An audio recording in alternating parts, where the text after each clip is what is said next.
Board exam में कई बार ऐसा होता है कि बच्चे के सामने जब सवाल आता है, कॉपी आती है, तो सवाल में कई सारे सवाल, कई सारे क्वेश्चन ऐसे भी होते हैं जिसका आंसर स्टूडेंट को याद नहीं होता। अब ऐसे केस में बच्चे क्या करते हैं कि फिर भी उस क्वेश्चन को सॉल्व करने का प्रयास करते हैं, उसका आंसर लिखने का प्रयास करते हैं। याद ना होने की स्थिति में भी मिला जुला कर, अपने से बनाकर उसका आंसर लिख देते हैं, और लिखना भी चाहिए। लेकिन सवाल ये उठता है कि ऐसे लिखने पर, मतलब किसी सवाल का जवाब ना आने की स्थिति में उसका आंसर बना बना कर या मिला जुला कर लिखने पर क्या उस लिखे हुए आंसर का नंबर मिलता है या फिर नहीं मिल पाता है, और अगर मिलता है तो कितना मिलता है, किस सिचुएशन में मिलता है। क्योंकि मिला जुला कर बच्चे लिख तो देते हैं, लिख करके एग्जाम में घर वापस आ तो जाते हैं, लेकिन कहीं ना कहीं दिमाग में ये टेंशन बना रहता है कि भाई हमने लिख तो दिया है, मिला जुला कर, बना बना कर लिख तो दिया है, लेकिन क्या हमको नंबर मिल पाएगा उसका। और ऐसे केस में बच्चों को आकलन करने में, अंदाज़ा लगाने में मुश्किल होती है कि हम अपने उस क्वेश्चन के लिए कितने मार्क्स जो है जोड़ें, और हम कितना अंदाज़ा लगाएं कि हमारा फलां सब्जेक्ट में कितना नंबर आ सकता है। तो मिला जुला कर लिखने से कितना नंबर मिलता है, नहीं मिलता है, सारी बातें मैं स्पष्ट करने वाला हूँ इस वीडियो में। देखिए, इससे पहले एक बात आपको जान लेनी है। आप कोई भी एग्जाम देते हो, किसी भी बोर्ड एग्जाम में बैठते हो, 10th का बोर्ड एग्जाम हो या 12th का बोर्ड एग्जाम हो, किसी भी स्टेट का बोर्ड एग्जाम हो, जब क्वेश्चन पेपर आपके हाथ में आता है तो क्वेश्चन पेपर के फ्रंट पेज पर सबसे पहले एक इंस्ट्रक्शंस का पेज होता है। उस इंस्ट्रक्शन के पेज पर ही निर्देशों में आप एक बात आपने लिखा हुआ देखा होगा कि उसमें लिखा रहता है, परीक्षार्थी यथासंभव अपने ही शब्दों में उत्तर दें।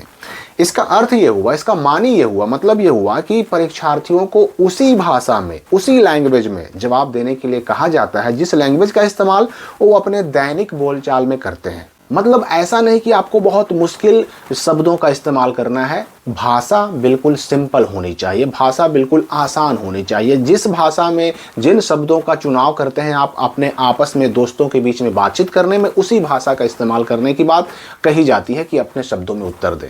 अगर आप किताबों में देखिएगा, गाइड में या फिर गेस्ट पेपर में देखिएगा, तो उसमें जो भाषा होती है वो किताबी भाषा होती है, लेकिन सवाल में कहा जा रहा है कि आपको अपने शब्दों में उत्तर देना है।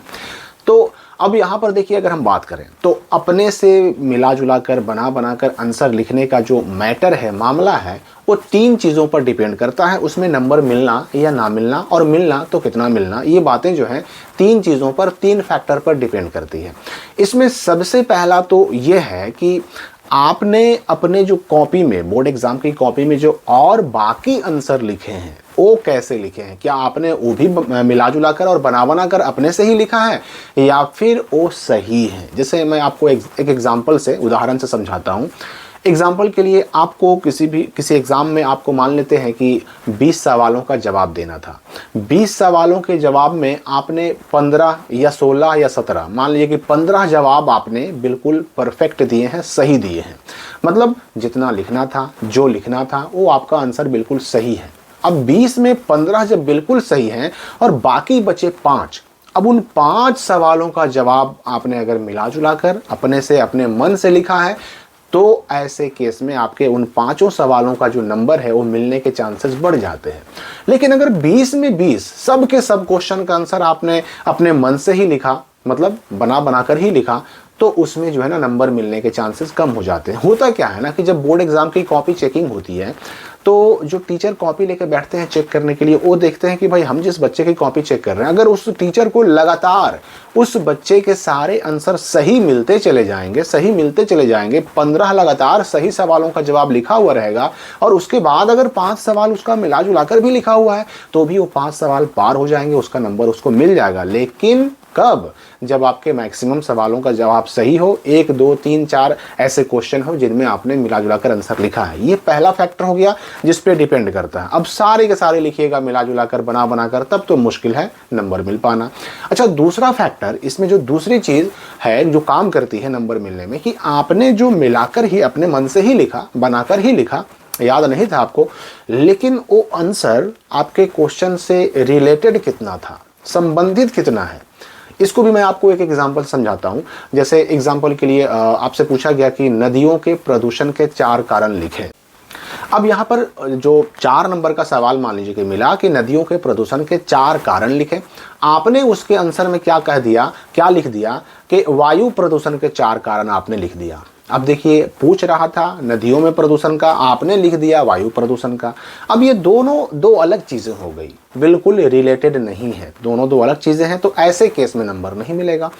लेकिन अगर नदियों में प्रदूषण की बात कही जा रही है, प्रदूषण के कारण पूछे जा रहे हैं, उसमें आपने एक कारण भी अगर लिखा तो एक नंबर मिलेगा, दो कारण लिखा तो 2 नंबर मिलेगा। आपको याद नहीं है, सोच समझकर ही लिखा, लेकिन अगर चारों पॉइंट आपने चारों कारण लिख दिए तो नंबर मिलेगा। लेकिन अब जहां पर पूछ रहा है कुछ और, लिखेंगे कुछ और, तो नंबर मिलने के चांसेस बहुत कम हो जाते हैं। और तीसरा जो सबसे महत्वपूर्ण फैक्टर होता है, जो यूं समझिए ना कि बाकी सारी चीज़ों पर हावी हो जाता है, बहुत बड़ा काम करता है, वो होता है आपकी राइटिंग।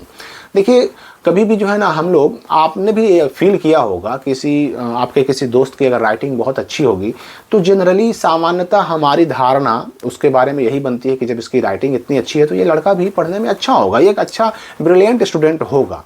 और जनरली यही चीज़ जो है ना काम करती है एग्जामिनर पर भी, कॉपी चेक करने वाले टीचर पर भी। जब बोर्ड एग्जाम की कॉपी चेक करने टीचर बैठते हैं, अगर उनको राइटिंग अच्छी नज़र आती है, बच्चे की राइटिंग, उसके लिखने का तरीका, उसके आंसर जो है ना बिल्कुल अगर साफ सुथरे होते हैं और सुंदर अक्षरों में लिखा हुआ भी होता है, तो ऐसे में क्या होता है ना कि थोड़ी बहुत गलतियाँ छिप जाती हैं, थोड़ी बहुत गलतियों को जो एग्जामिनर हैं वो इग्नोर भी कर देते हैं। अगर राइटिंग आपकी काफ़ी अच्छी है तो मिला जुला कर लिखने पर भी आपको अच्छे नंबर मिल सकते हैं और मिलते भी हैं।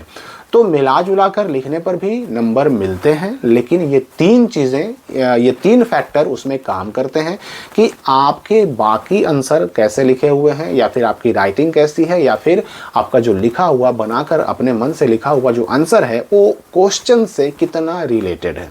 आपने भी अगर अपने एग्जाम में इस तरह से मिला जुला कर या अपने मन से बनाकर आंसर लिखा है तो कमेंट में हमें भी बताएं। कोई डाउट हो तो पूछ सकते हैं। हम मिलेंगे अगली वीडियो में नए अपडेट के साथ।